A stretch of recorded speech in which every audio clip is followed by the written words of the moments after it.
Kita harus punya teladan hidup kita. Dan tidak ada tokoh yang benar-benar kosong, benar-benar nol. Malah kebanyakan tokoh itu memberikan value dirinya itu pada kekuasaan yang dia punya. Dan sejauh ini cuma satu tokoh dalam sejarah yang saya baca, yang walaupun dalam rupa Allah, ia telah mengosongkan dirinya sehingga sama dengan seorang hamba dengan manusia. Sobat semua, kalau di kesempatan yang lalu saya sudah berikan contoh-contoh bentuk-bentuk orang yang sombong, bahkan saya juga sudah sertakan secara teologis ya, bahwa kesombongan ini berasal dari mana sih, secara psikologi juga kenapa orang bisa sombong gitu ya. Kali ini Naruh Sabda mau kasih tips bagaimana menghadapi orang yang sombong. So stay tune di The Naruh Sabda.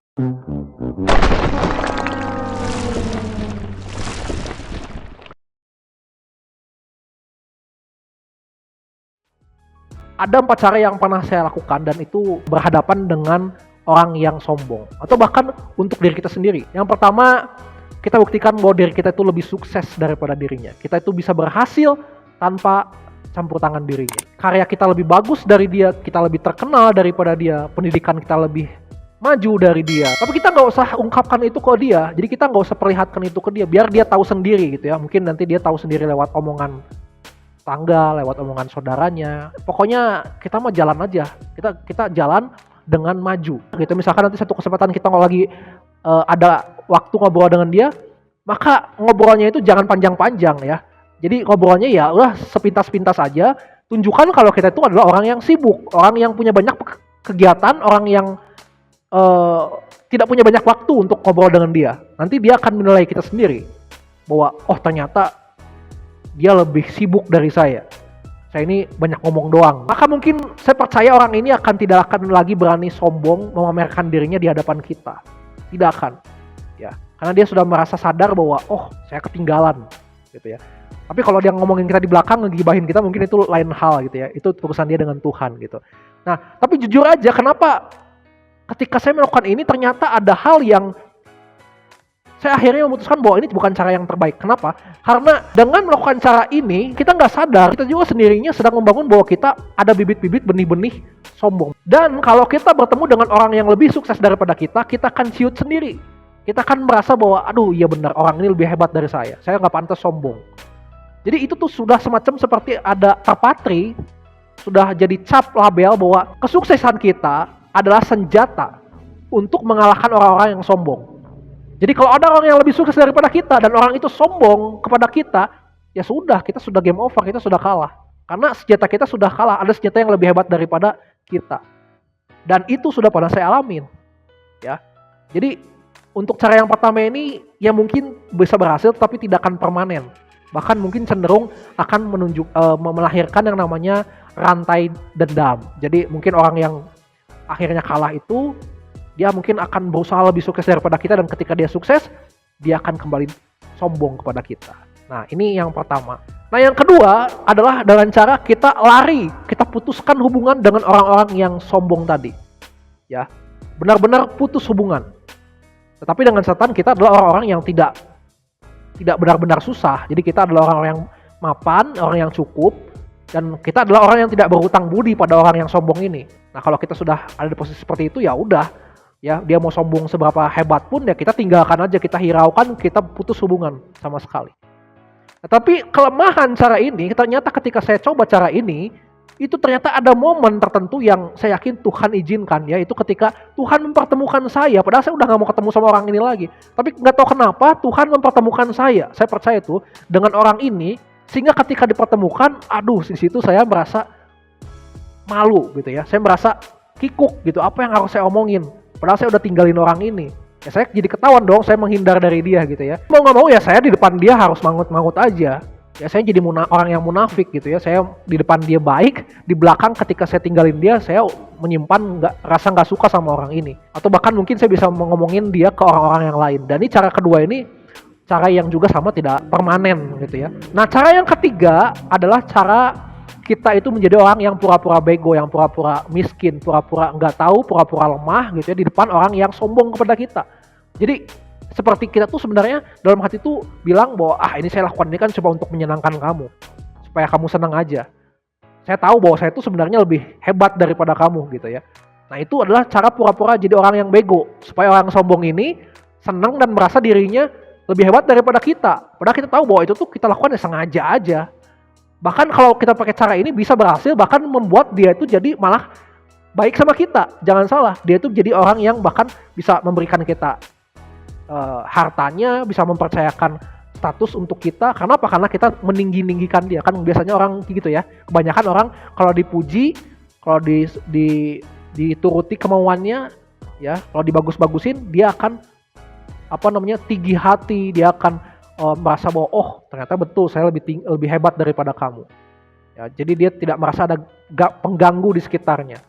Ya, dan bahkan kita bisa jadi dikatakan adalah orang-orang penjilat gitu ya. Makanya banyak orang penjilat kan di kantor-kantor, yaitu supaya apa? Supaya bos ini merasa dia memang benar di atas kita, dan dia bahkan akan memberikan gaji tambahan buat kita. Based on my experience, jadi sejago-jagonya saya melakukan hal ini, saya pura-pura bego, saya pura-pura tolol, saya pura-pura miskin, saya pura-pura nggak mampu di depan orang yang sombong kepada saya. Mungkin ini berhasil hanya beberapa saat. Karena sejago-jagonya saya tetap manusia, saya tetap punya emosi. Jadi ketika bom ini meledak, jadi ini seperti bom waktu gitu ya. Bom ini meledak, maka disitulah ya saya bisa ungkapkan emosi saya, bahkan akan sangat parah, akan berkali-kali lipat daripada apa yang orang sombong itu lakukan kepada saya. Nah ini sangat-sangat bad, sangat-sangat jelek gitu ya. Adapun cara yang terakhir, jadi cara terakhir ini ternyata adalah cara yang ternyata sangat ampuh. Ternyata dengan cara kita membuat diri kita itu nol, atau kosong, atau hampa, kita sadar bahwa tidak ada yang bisa kita sombongkan. Ya, jadi orang lain mau sombong ya silahkan saja, karena memang kita merasa bahwa kita ini adalah orang yang memang pada dasarnya adalah orang yang tidak ada apa-apanya, gitu ya. Mengosongkan diri kita sendiri, menolkan diri kita sendiri. Kalau di bahasa Buddhismenya itu adalah sunyata. Sunyata itu artinya kita memperoleh, kita meraih yang namanya, atau kita mencapai yang namanya kekosongan atau kehampaan lewat meditasi kalau di Buddhisme ya. Nah, jadi orang-orang yang sudah berhasil pakai atau mencapai level ini, itu biasanya adalah orang-orang yang tidak lagi terganggu secara duniawi. Ya, jadi sifat-sifat sombong, sifat-sifat angkuh, sifat-sifat ego, bahkan ingin balas dendam, itu sudah hilang. Jadi masa bodoh aja orang lain mau melakukan apapun pada dirinya, ya dia sudah merasa bahwa dirinya itu sudah hampa, sudah kosong, sudah menyatu dengan pribadi Tuhan itu sendiri, ya. Jadi dia tidak lagi berfokus pada hal-hal yang sifatnya fana. Ini kita semua kan fana. Menjadikan diri kita nol itu bukan sama atau tidak sama dengan kita pura-pura bodoh, pura-pura kosong, pura-pura hampa, pura-pura miskin, bukan. Tapi kita benar-benar orang yang miskin, kita benar-benar orang yang hampa, kita benar-benar orang yang nol, yang kosong. Ya. Kalau orang-orang yang pura-pura itu dalam hatinya masih ada perasaan bahwa saya ini hanya pura-pura supaya kamu senang, gitu ya. Asal kamu senang ya saya nggak masalah. Tapi kalau orang yang benar-benar menolkan dirinya, mengosongkan dirinya, ya itu akan masa bodoh. Silahkan orang lain melakukan apapun pada dirinya, karena dia sudah tidak lagi terpaku, harga dirinya sudah lagi tidak terpaku kepada yang namanya harta, kefanaan di dunia ini. Dia merasa bahwa dirinya itu memang benar-benar nol, miskin di hadapan Tuhan Sang Pencipta langit dan bumi. Jadi apa yang mau disombongkan? Kalau kita cuma pura-pura bodoh, pura-pura miskin, itu justru kita jauh dari kata mengasihi orang yang sombong kepada kita. Justru sebaliknya, kita akan punya kesempatan untuk membalas dendam kita, bahkan berkali-kali lipat, bisa lebih kejam. Tapi kalau orang yang benar-benar menolkan dirinya, mengosongkan dirinya, ya ini orang yang sangat bisa mengasihi orang yang menyakiti hatinya. Dan dengan membuat diri kita itu nol, kosong, ya, kita melakukan ini kepada orang yang sombong kepada kita, itu justru akan menumpukan bara di atas kepalanya. Ya, seperti kata sabda Tuhan gitu ya. Kalau kita memberikan makanan, kita memberikan kasih sayang kepada orang-orang yang menyakiti kita, itu sama dengan kita menumpukan bara, sehingga orang itu akan bertanya-tanya, kenapa kok orang ini padahal udah saya sakitin gitu ya, udah saya lukai, kok dia malah berbuat baik kepada saya. Dia akan sadar sendiri, dia akan refleksi. Dan ini memang sangat-sangat sulit dilakukan. Kenapa? Karena manusia pada dasarnya tidak ada yang nol. Orang paling miskin di dunia ini setidaknya dia punya kelebihan. Entah itu kepandaian, entah itu keterampilan, entah itu relasi sosial yang banyak, yang hebat, lebih hebat daripada orang-orang yang kaya sekalipun. Entah dia punya kesombongan dalam hal relasi dengan Tuhannya, dia merasa sangat dekat dibanding dengan orang-orang yang kaya. Jadi tidak ada yang terakhir benar-benar dengan nol, dengan kosong. Lah terus bagaimana cara kita melakukan itu atau mencapai nol dalam hidup kita, mencapai kosong dalam hidup kita, mengosongkan diri kita? Kita harus punya teladan hidup kita.